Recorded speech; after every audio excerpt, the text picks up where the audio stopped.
Hello, my friends, and I hope you're having a fantastic day. I know it's been forever since I've recorded a video, and honestly, I actually did record one on the 1st that I was going to post on the 2nd, but then I didn't post it because, I'll be honest, I didn't want to sit down and edit it. That was the biggest issue stopping me, but I've really got to get back into this. There's a number of things I have got to get figured out right now. I need to put in more hours at work so I can have some money, so I can work on doing this more, but at the same time, when I'm doing that, it makes it hard to do this, and then I really want to stream Expedition 33, which I have been doing a lot of that lately, and I think videos might be a little scarce until I get that done.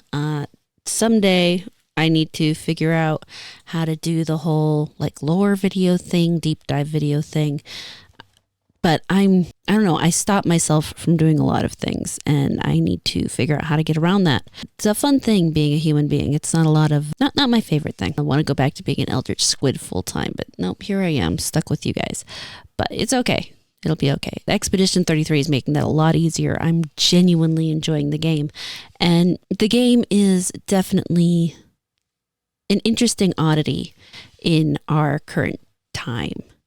We are currently in a time where every large game that is released is combed over and watched like a hawk. We're all looking for it. Is it going to succeed? Is it going to fail? Are they going to bring us what we expect? Are they going to feed us more slop? What is going to happen? A AAA title cannot release without hundreds of people just online, just salivating. Some are looking for it to fail. Others are hoping for it to succeed. And both sides always have their own different reasons. Currently, a lot of the ones who are looking for it to succeed aren't actually people who play games. They just want the game to succeed because they think it's going to push whatever narrative they want. Meanwhile, those who are looking for it to fail, some of them want it to fail. I'm going to be honest. There are people out here who want games to fail just so that they have something to talk about and a way to make money. And there's nothing necessarily wrong with that, but you have to acknowledge that that is a thing that happens. But then in one swoop, a small studio has just come out of nowhere and has shown everyone up. They created a game that AAA investors have been telling us for years that no one wants. It's a story-driven, turn-based combat system that takes me personally back to the late 90s and early 2000s, which is just before I moved from playing console games heavily to playing PC games far more heavily. I've never been exclusive on either type of platform, but I have, for the most part, in the last 20 years, been far more PC focused than console, but there are still console games I like to play. But Expedition 33 has done a lot of things that large studios today would tell us are impossible. And that's despite the way that this game was created nearly exactly echoes the way that so many great hits in the past started out. You have a studio who started with 3 people getting together saying, we want to make games we're passionate about. And they went out and found people who they thought would work within their passion, within their framework that they were setting up. They had a strong idea. And with a small team, and I will say the budget, in today's world, 5.5 million that I'm seeing reported for this game is a small budget. It's a lot larger than a lot of indies out there, but it's still technically small. They created a game that people seem to really resonate with, that people are loving, that I am loving so much. Now, if you get online, you will see so many people talking about how this is the exception, not the rule. For every AA game that releases, this is probably the one big hit and all the others fail. But the fact of the matter is, being a massive hit is always the exception. Even AAA studios don't always put out massive hits. AAA studios have generally started with a massive hit that helped them push up into that big corporate level where they started hiring far too many people. They went public and got a board of directors and have investors that are telling them what to do, as opposed to the small team that originally started it and made the amazing game. And then they reach the point where they're putting out games that are okay at best, but they have that name that people love attached to them, so people are okay with it. It's an okay game, and it has the thing we love, and it has everything that we wanted, so we'll still play it. It's not the best game ever, but it's okay. It's not a bad game. And then it's either that or the game is absolutely one of the worst things we've ever seen. It's complete trash, and we don't know why they even bothered. As a matter of fact, we're now pissed at them for sullying what we loved by putting the name of it on it. They have forgotten the magic that created their first massive hit. Or they chased the people out who helped create it. Or they actually stuck too close to what the first massive hit was and just created the same game over and over and over again to the point people are getting bored. They've reached the point where they think that they have this whole game development thing down pat, that they don't need to check in with their customers and see what their customers actually want. Or more importantly, that they know better than their customers. And so they're going to put out what they want without any regards to the customers. Now, to some degree, that can work. If you put out a game that is just for you and you work really hard on it, there's going to be other people who want that game too. Now, are there going to be enough people to actually support your game and make it a giant hit? Probably not, but that's always a risk you take when you focus more on yourself than on your customer. In the end, what really matters is the passion that you put into that game. The passion that you see behind it, the passion that they put into it comes through on the screen, comes through everything. And again, that is what makes Expedition 33 so amazing. There is so much passion put into that game. In so many ways, Expedition 33 is a complete oddity. It is an impossible confluence of circumstances that somehow ended up in a game that is amazing to play, looks beautiful, has an amazing story, and an amazing soundtrack that matches it all, ties it all together in a bow, that didn't require $20+ million to do it, is actually in any way optimized.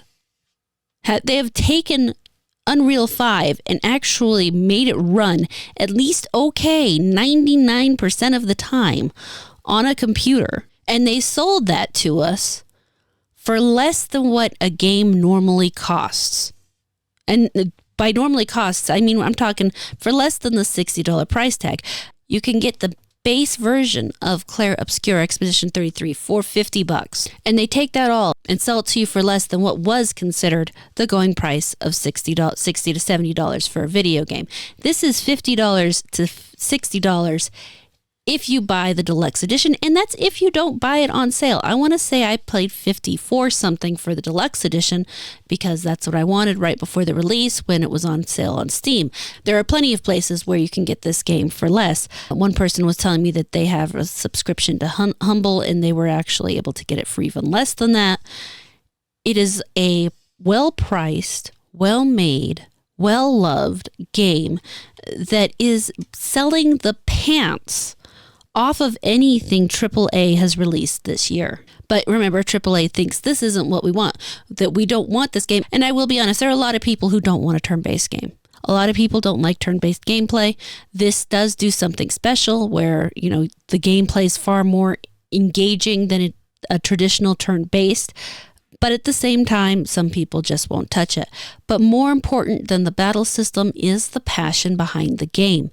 That is what we really want as gamers, is we want something that is developed with passion, with love, by somebody who obviously has looked at this and said, I'm making a story.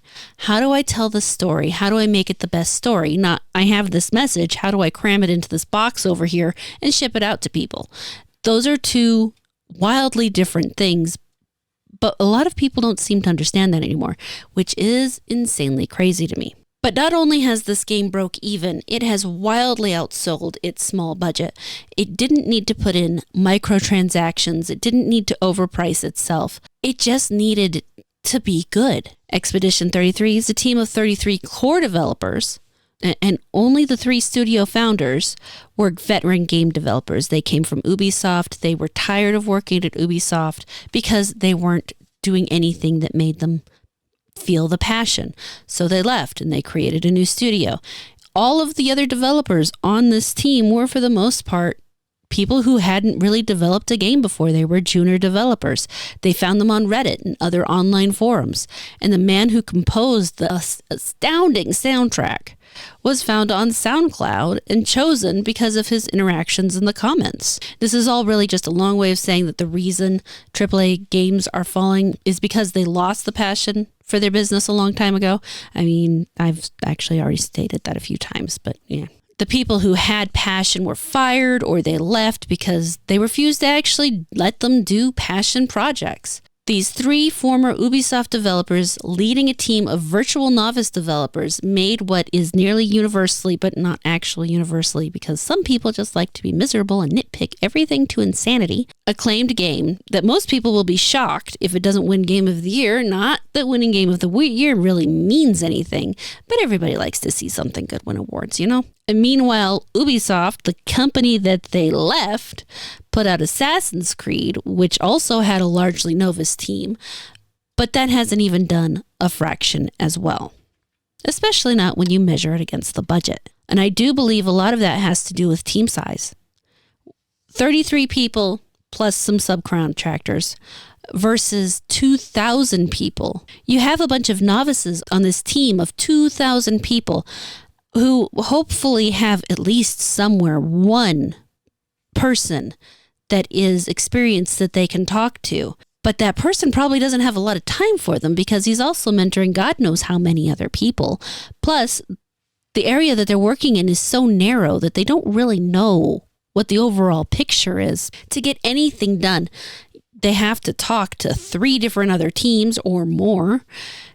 God forbid if you actually want to talk to the game director, because they're probably so busy, they probably can't even find their heads. They're just insane. When you develop a game like that, you do not develop a good game. I mean, you can probably develop an okay game, a game that works.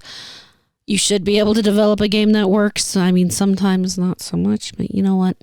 They don't care anymore because they're too big to care. They're no longer a team of people working closely to develop something. They're a mass of people on a video game assembly line. There's something metaphysical, one might say, and maybe this is just me being woo-woo crazy woman. There is something metaphysical that attaches itself to a project when it's made with passion. Even if it turns out to be not very good, somehow that little bit of passion really does give it something so that you might not like it, but you can say, you know, I can still kind of respect the fact that this person even tried because obviously they put a lot of their heart into it. You get a AAA game now and you don't see that. You don't see that passion. You see corporate slop. You see a blueprint that was laid down and people colored in the lines and put the nails in the spots they were supposed to, and that's it. And then they pushed it out the door and thought it was going to be a big hit because they forgot the one thing that video games do so amazingly well, and that is connect people. And you're not necessarily connecting with, you know, multiplayer game with other people online, but you are connecting with the people who created that story. There is something human in there that draws the human spirit in. That is why games are partly art. That is why they inspire us. That is why we are able to get lost in them. That's why they can make us feel things that we probably wouldn't normally consider. They are an amazing medium for this thing. You know, I mean, it's not something that I guess is unique to games. Movies can do the same. Books definitely do the same. But for a gamer, a video game has a tendency to be the one that does it the best for them. And some people have multiple ways that it work for them. You know, it's all an individualized thing. We can argue about that all day, but let's not. But here we are, and the AAA studios out there are giving us this absolute slop. And for some reason, Microsoft thinks that they can go ahead and do the thing that, you know, I know a lot of people get mad at this, but I truly think when it comes to this game hike, this price hike thing, the only studio that's really going to get away with it is Nintendo. The only reason Nintendo gets away with it is because they have already established a pattern with themselves where they put out their game stays the same price. You either buy it or you don't. It's a unique culturally embedded brand. Even my grandparents would say, oh, is that a Nintendo game? And you could be very well playing an Xbox, but everybody that far back would identify it as Nintendo. You say Nintendo and most people are going to know what you're talking about. even if they're not gamers, even if they've never really been involved in gaming. It doesn't matter what generation they're from anymore. Now, you might have a little more problems with Xbox and Sony, though most people today will be a little more familiar with that.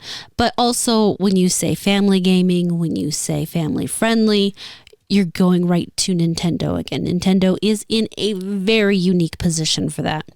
Microsoft is going to be sucking in so much air on this. For one, people know Microsoft games go on sale. For two, we know that if we wait long enough, they'll go on sale. For three, we also know a lot of the shit they're putting out is shit. So we're not going to just take and spend $80 on their crap. Most people aren't even going to spend $80 on their console because most of the games that you can get for that, you can get on a PC if you want to. If you're going to spend the money on the console, why? I mean, there are people out there who prefer gaming on the console. It's easier for them. They don't have to deal with as much of the upkeep as comes with a PC. But still, you will definitely see the sales on those drop considerably. Add in the fact that they just don't do exclusive anymore, and people lose the reason to buy an Xbox. People are going to lose a reason to buy PlayStation, except for the fact that they work well on their TV and they don't want to own a computer. That's a whole discussion we can have another day. In the end, they think we're stupid. They think we're too stupid to know the difference between a good game and a bad game, and we're just going to take whatever in the world they give us. And we don't have to. Studios like Sandfall are going to be lining up with a smorgasbord of games that we can sift and pick through at a price that doesn't make us want to cry. Games that will go on sale regularly, some of them even at launch, so you can pick them up even cheaper.